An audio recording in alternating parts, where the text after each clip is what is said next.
let's start this week with your meeting, the committee of the whole. Yeah. I got to tell you, it consumed most all of the time. But I got to tell you, for me, I really appreciated the really understanding how the water department works and Yeah. sewer department. I honestly didn't know. I mean, kind of had an idea. Yeah. And then to look at the miles and miles of water mains and sewer mains that we have in the city. I mean, miles and miles. And to see the assessment of where we are, I was just amazed at it. Yeah. And so I thank you for putting that on the agenda. I know that thing had been percolating for some time, but still, that was pretty daggone impressive. Man, it seems that there's so many different needs, throughout the city. So the chance that we can get to have on Committee of the Holes, is always a blessing, and it's great to be able to do it. But to your point, man, it was just great to be able to hear about all of the different challenges and some of the different wins and successes that they have there. Mr. Bent, he did a great job in his presentation of really laying out and educating and informing, I think, public as well as council members that didn't, because I had, no clue in totality and really what all took place, within the department, and just hearing about how they're looking at updates and how they're looking to do it and some of the major projects and also the time history of some of the pipes that we have, on the ground and seeing some of those pictures, man. So it was fascinating to hear about, and I'm glad that they're moving forward and we're on the right track to be able to support it. Well, me too. So it's funny.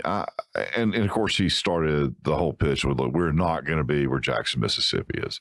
Yeah. It's funny. I was stopped literally today around 12:31. I was picking up some golf clubs because I need them for this weekend for a trip I'm making. But anyway, somebody came to me and said, hey, look, tell us about the water system. What's going on? I said, well, look, as a matter of fact, I am particularly educated on that today. Yeah. We have about 8 or 9% of our linear feet of pipe that needs to be replaced over the next 5 years.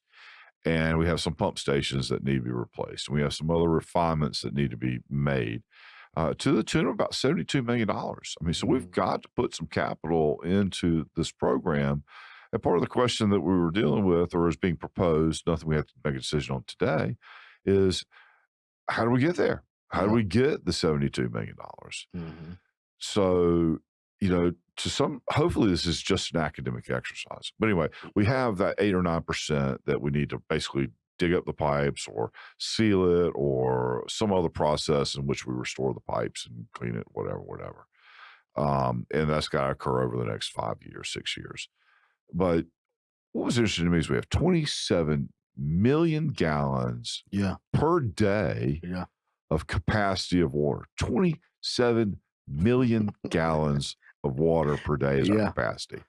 And we're using 9 million gallons. So the reality, what really came up was, in order to afford $72 million, in infrastructure, and to some degree, I think it's a blessing that Jackson's going through its challenges. I hate to say that, but from an awareness standpoint from the general public, there's got to be a recognition that we've got to invest back in it. And yes, it's going to cost us some money to do that. And in this case, it's $72 million. That if we don't get more customers, sell more water, then we're going to have to go up. There were various, I can't remember. There were 3 different programs they had kind of pitched. One was 10%, 10%, 10%. One was more of a seesaw kind of arrangement. Anyway, they all drive to just keeping our head above water. And yes, pun was intended there. Yeah. But if we got, Kingsborough and some of the folks that we're looking at are trying to recruit, they're showing some interest, just 1 or 2 of those clients, all of a sudden, we've doubled or tripled the sales of our water capacity. And we don't really we go up incrementally, and it really wouldn't touch many people. The other thing that I thought was really interesting, as we're sitting here talking, I'm thinking, I think I need to put this on my social media outlets, but our cost per water, I mean, my cost, my house, my business, your house, your business, your water, your yard, is the cheapest in the upper Tar River Basin. We are the cheapest. Exactly. And even with the projected increases, we're still below the median, Hmm. which is huge, Yeah, huge, huge. And we start looking at towns like Wilson and Greenville.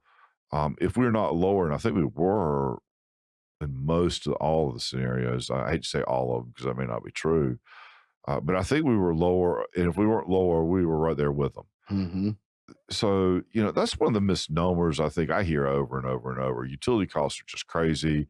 It's too expensive to live in Rocky Mount. And when you look at the components, the units that we use it by, I don't know that that's true. I think we just get one bill at one time and yeah. that looks, but that's the totality of what you got to pay. That's it. I mean, gas, water, sewer, trash, Yeah, it's all there in that one bill. yeah, yeah, yeah. It makes it look a lot more than what it I is. think it Once does. you break it down to unit price, man, we're in a great space. Yeah.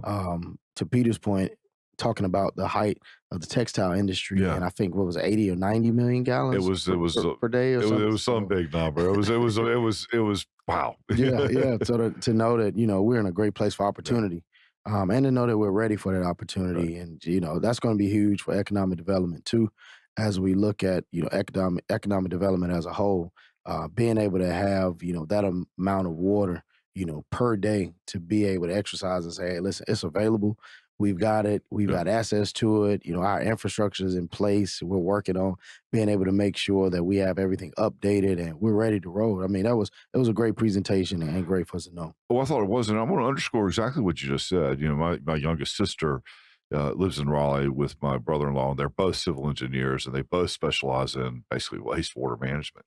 So who would have thought that? But I hear over and over and over how these various communities in Wake County and how these various communities all over the state are tapped out because they don't have the water to be Yeah. able to grow. They just don't have the water. Hmm. And we're blessed from that standpoint that we do. I mean, what was the capacity that we could draw in water from the Tarver Reservoir? I believe it was I like think that was maybe 49 four. million Yeah. a Yeah. day, Yeah. or we got to keep a flow of certain amount, but, and then during drought periods, we could draw more. But so our Exactly. capacity is huge. Yeah. And I think that underscores our opportunity as an area to really, really, really, really grow. Definitely, definitely, man. It's exciting times. Yeah. Looking forward to it, and hopefully we can, to that point, land something in Kingsborough pretty soon here. I know Carolina Gateway's partnership and Norris have been having a Yeah. conversation. We're just ready for someone to sign the paper. That's it. You're on that board with me, and we have so many folks in the pipeline. There's just we Yeah, just I'm confident that we're going to be making a big announcement. I mean, but I've been hearing that for a while. But I mean, I see the pipeline. You yeah, do too, yeah. and we're one of the last mega sites left with the kind of capacity that we really can offer somebody from a Exactly. logistics standpoint. We are ideally positioned. Yeah, There are so many great, great, great things, and I'm even looking and hearing of other economic development projects that are sniffing around the community that could bring just a different perspective, a different things to the community that would be very exciting. definitely. I So think after that was police chief Robert Chief Hassel gave his report and yeah, talked about some different type of crime mechanisms they will be trying to implement. Just looking at some of burglary, I think right, burglary and some larceny that may have spiked a little, but I think violent crimes may have went down they did, some they did, and year we to need to date. underscore that. Now, Yeah, any violent crime is bad. yeah, yeah, I mean, period. exactly. But it is trending down, and that is something that I'm proud of, Yeah, and glad to see the chief is working on, and we've still got a ways to go. But you're definitely. right, Yeah, larceny was up a little bit, but you know what? I'd rather somebody steal my bicycle yeah, than shoot me. So yeah. I'll take a little larceny if Yeah. I on a relative scale any day of the week. Definitely, definitely. But then to hear that they have plans, and That's right. procedures, a strategy to be That's able right. to address it That's right. and try to do what it is that those men and women do every day. We can That's never right. thank them enough, man. They No. sacrifice daily, and so I'm appreciative of Chief and his staff for all they're doing. Amen to that. You know, And you're right to see that there's a constant motion. They're constantly looking, constantly probing, constantly, looking at this thing from a 3D perspective. How can we make a change? I think it's something that I don't know that I have always seen, as, prior to being mayor. And so that's just something I think folks need to understand. It's not static, yeah, you're yeah, not. Yeah.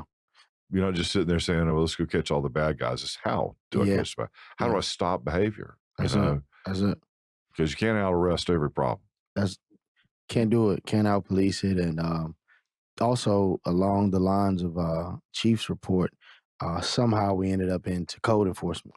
And so I Well, don't know how code we got enforcement there. became a big theme for the night. It carried Yeah. on into my meeting Yeah. too. Yeah. Yeah. Don't know how we got there, but Chief hit on it a little bit, Yeah. and from conversation somehow I can't really remember how we ended up there, but it seems that conversation we started a while back, but it seems that there's more of a consensus now to say, hey, listen, constituents are speaking up about it, and Right. we're seeing it as council members. And as a matter of fact, it was Councilman Joyner's operation. I called it Operation No Sleep, and it That's was it. That's it. Operation Pender or Well, something yeah, along yeah, that line. to go over that. I thought that was a great little thing, Yeah, and it's basically, we as council or he was the one suggesting and really kind of telling us, and I think he's right. But if our community can't sleep, why should we be sleeping? Mhm. And I think so. I like that Project No Sleep as you've donned it, which I think is right. Yeah, yeah. Right notion. Yeah, definitely. It was exciting to be able to see that they had that carried out, and you know, just community relations in general. It goes a long way when you talk about public safety and just community safety. A- Yeah, Absolutely. awesome. So and on that project is a little side note, and I think we can talk about that a little bit later, maybe at some other point. But we have some landowners in the community that have dedicated some property and have tried to do some redevelopment and working with folks. And I think that's the right thing to do. I think it's Yeah, just a beautiful. Hopefully, we'll end up with a redevelopment to the benefit of the communities yeah, and yeah. those who live in the community. And I believe that'll happen. Definitely. And Bill Street has a major redevelopment project that's coming up pretty soon. Right. I think Peter's been working on that real heavy and aggressively, and so that should be exciting too. That wasn't on committee the whole this time, but it's along No, those but I lines. will just say, in terms of closed session, economic development stuff, a lot of good things seem to be on the table. A lot of good things seem to be afoot. Yeah, We really can't share those things right now, but it's been a constant theme, both in, you know, well, for the last couple of weeks, months. So yeah. I'm excited about it. Oh yeah, positive trend, and I'm Yeah. glad to see the Yeah. city just continuing to move in the right direction. We got to that point in the committee of the whole, though. Now it felt a little bit like you're trying to manage the clock, right? So Yeah, Peter's got like 15 minutes. He said, okay, I got to go over these items, these items, these that's it. items, That's it. and got really, really, really short. But it Yeah, was an aggressive committee of the whole meeting. But I think we definitely. needed that time to talk about the sewage and water system, though. Yeah, definitely.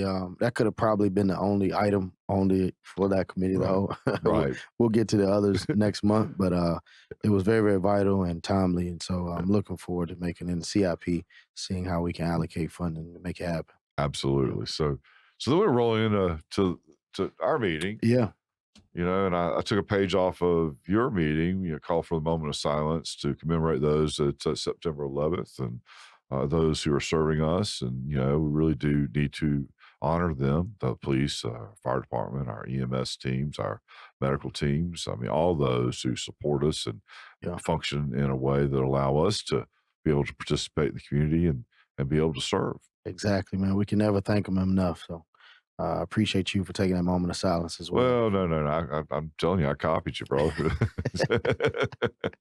I'm embarrassed to tell you. I'm like, after I did all the commemoration ceremony stuff, and Yeah, I'm like, well, dang on, it's only been a day away. You're right. that's it. I need to honor that. So anyway, we did. That's it. Um, so we had some petitions received from the public, which really got us a bit more into some of the community enforcement issues. That was Yeah, probably what did we had 8 people speak, maybe a third of yeah. them were talking about community enforcement issues, and so it keeps coming up. That's it. And I think we ended up with a lot, and then of course the rezoning. We had several public hearings, rezoning, particularly the Walnut Shopping Center area, which is in your ward, which Yeah, generated a lot of conversation, and we certainly won't rehash it. But I think I was hearing a consensus from everybody at the table is that, well, let's look at it. yeah. And let's talk about the political will to start enforcing some of these items. And really, Hmm. what are we doing?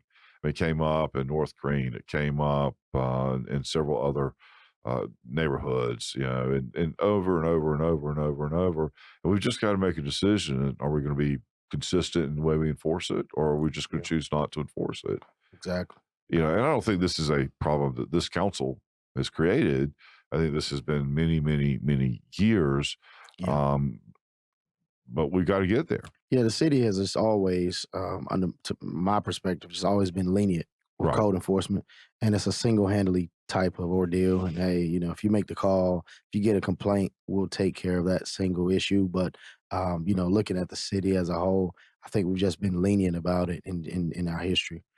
Yeah, and I get that too. I mean, you're not trying to play a game of gotcha. Yeah, I'm not trying to punish you, but yeah, I'm just maybe trying to stop behavior, at least the behavior that we've all agreed that we're going to, conduct ourselves in. that's it. That's it. And I mean, when a community looks good, it's sort of like it was a wise person told me before. So when you dress right, you act right, and it's it's just something about putting on that shirt and tie, or Makes a putting on that difference. suit, or putting on a nice gear. And I think the same will happen in the community. When it starts looking a certain type of way, when you give it that appeal, that beauty appeal, man, it Take a gives little people a pride. sense of pride. Yeah, Yeah, yep, I'm with yep, you on yep. that. Yeah. So we had the consent agenda, which was the fastest part of Yeah, the meeting, without question. Public hearing. We closed the alley beside Ebenezer Baptist Church, and um, I know we had to do that, but I mean it's just what I've always known as a paper road. But yeah, yeah, that took a lot more conversation than I would have thought. yeah, In yeah, fact, that was one gentleman who wanted to speak, and I'm thinking, oh my God, who cares about a paper road? yeah, Turns out it yeah. was for a whole nother matter. But anyway, Exactly. um, so I think we passed all the rezoning last night, with the exception of one that we tabled. Is that right? Did I Yeah, get that right? yeah. One was tabled. I think that was in Elijah's ward on Hunter Hill. Right, It was tabled due to just some other conversation or something needed to be had. right, Yeah, yeah, but the other two, well, I know I've had two primarily in Ward 4, right, and I think there was a single person opposition to each. But luckily, I believe just having conversation from staff or the engineering right. to those individuals just kind of helped them say, hey, we can sleep at night with this rezoning and with the potential of the project. That was my sense. Is the it didn't seem so much as opposition to me as I was sitting there listening, as much as hey, these are my concerns. Yeah, but each one of them said, well, if you can do this or if you can do something like that, Yeah, then this is something that works. that's it. So it's almost like they hadn't been plugged into the conversation before it showed up at the city council, and Yeah. and we're seeing that several times. And I don't know, maybe we need to publicize it a little bit more. I don't know what the answer is. Maybe put some signs out when the planning board meets. Well, primarily because we are the city and we're leading it, we need to do all we can in communication and marketing. And then secondary to that, as constituents receive letters, as they see signs, I would encourage them to reach out to their council members, Right. call you, call the city and try to have, especially council members, try to have that conversation ahead of time so that we can try to get answers, Yeah, I before the say that meeting. again. I think we Yeah. need to underscore that 'cause I don't Yeah. think folks really, really, really realize how accessible. Well, I know that you are. I mean, Yeah. everybody I've called, obviously, but I think most council members want your call. Well, nobody Yeah. wants to get buried under calls, but I mean, are willing to understand that's part of the job and Yeah. hear constituent complaints and try to make resolution and try to find solutions Yep. that benefit everybody. I mean, that's what most of us are doing That's it. all the time. That's it. So pick up the phone. Yep. You don't have to show up at the council meeting. In fact, if you really kind of want it done, the Yeah. best thing to do is to pick up the phone and see what we can do. That's it. And in some cases, maybe there's no resolution, but it doesn't show up on Yeah. the agenda either until we kind of put the puzzle pieces together. Yep. Yep. That's it. That's it. Because what we don't want to happen is like we saw a couple months ago, where we start having just an outpour Right. at council meeting, Right. and that could discourage development. That's right. And so we don't want to discourage it, but we want to try to have an approach to where everyone sees a win. That's right. Yeah. And it's to the city's benefits, to the community's benefit as a whole. Yeah. Many of these rezonings are really about creating, a tax base that the city ultimately is the beneficiary of. it's another water customer, it's another electrical customer, it's another trash customer. And I just brought that up, but it looks like we're going to have some new trash trucks here by the end of October. Yeah, So I think we could celebrate that. That was the next item on the agenda, right? After we got through that's the it. public hearings. That's it. At least two. I think it was at least two we'll Hey, have. we'll take it, right? Two's a lot more than what we Two's have right better than now. that's it. That's it. But anyway, and so really, I think we went through. The other thing that I think is significant, we didn't get a lot of discussion. It probably requires, it doesn't require, but probably would benefit a little bit of conversation, and that's the changes that we made to Chapter 2 of the code requiring city council. And that's really to allow us to continue to have Zoom meetings in lieu of being in the chamber or in addition to being in the chamber Yeah. under certain circumstances. I think that it's appropriate that we change with the times. This is Mhm. not always the way it is. There are certain conditions that we need to meet, state of emergency, but, I think to the extent we can get everybody on council participating, Yeah. the better off we are as a community. Yeah. Yeah. Definitely. Definitely. Definitely. I agree.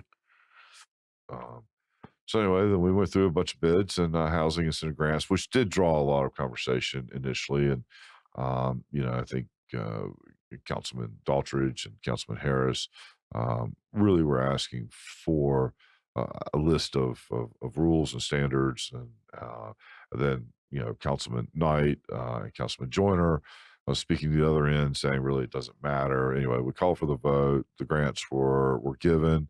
Yeah. I think they will create, again, a tax base. I mean, I Yeah. would like folks to begin to understand, um, despite what you may think, is Yeah. that when we give away a grant, particularly to an individual developer, that money's coming back to the city in virtue of an ad valorem. So when Yeah. we charge them the property taxes, first of all, they've got to meet the conditions in which we've, as the city, have said that they need to do. And I don't know, I can't speak to forever, but I can speak to now. I mean, I know Mhm. that Peter has spent a great deal of time making sure that enforcement's consistent, making sure that the documentation is consistent, that the agreements are actually in place.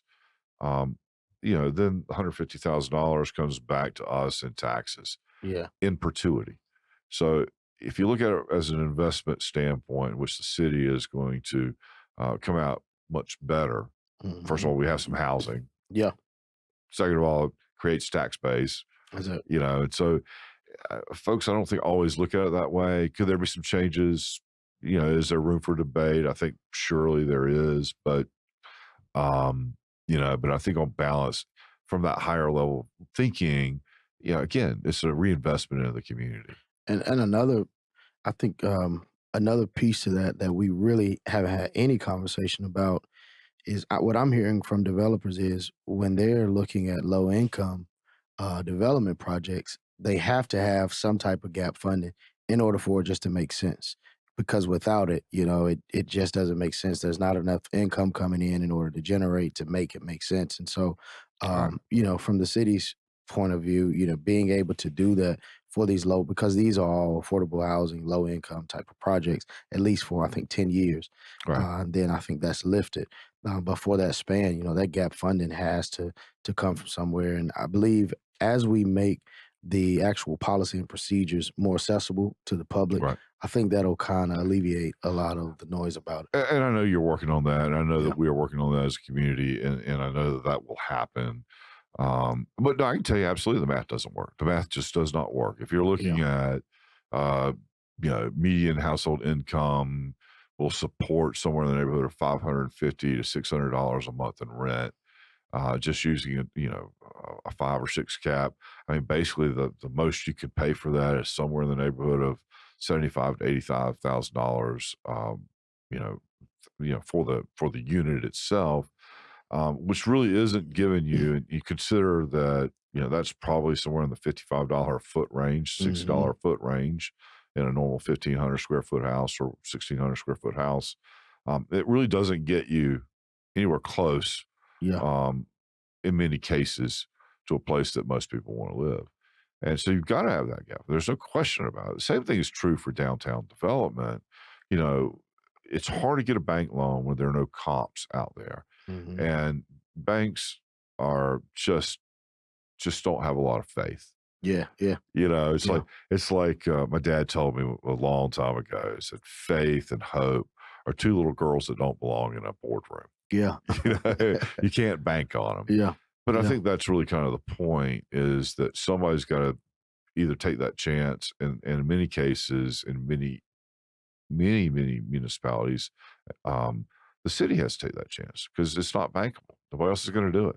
yeah, You look at downtown, you have the same thing right now. I can't find commercial lending unless I've got a tenant in place. Just not possible. yeah. Now, for apartments, I think you can find, dollars all day long. But Hmm. for that retail section, for the office section, Yeah, there's just not a faith out there that the market is, we're in transition in yeah, terms of how much space we really even need with yeah. the advent of Zoom, with Amazon, and so somebody solves that problem. We're just going to need that gap funding. And I think after a couple successful projects, we'll start seeing that Right. ball turn over, and we'll start seeing it move Yeah. forward. And so principally just, philosophically where I am on that, I mean, I understand the role of the city and understand the role of government in that.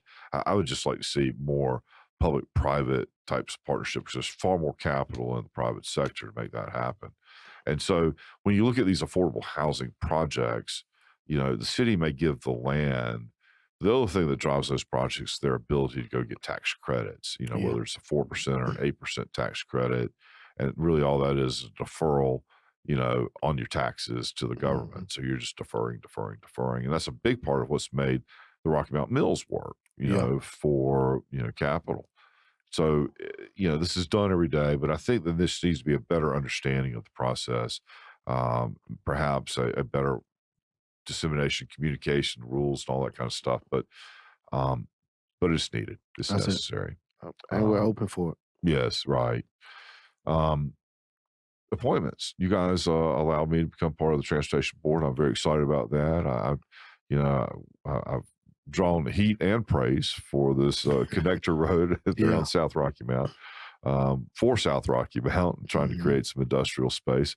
But that'll allow me to at least continue to try to have that dialogue to the extent we can get there. That's it. That's it. So We're looking forward to you serving. well, thank you. I Yes, sir. appreciate that. And I was all excited. And then I realized that, it's every other Monday from city council. So just Yeah. when I thought I had a Monday night off, poof, There it is. there it is. Something else to the plate, man.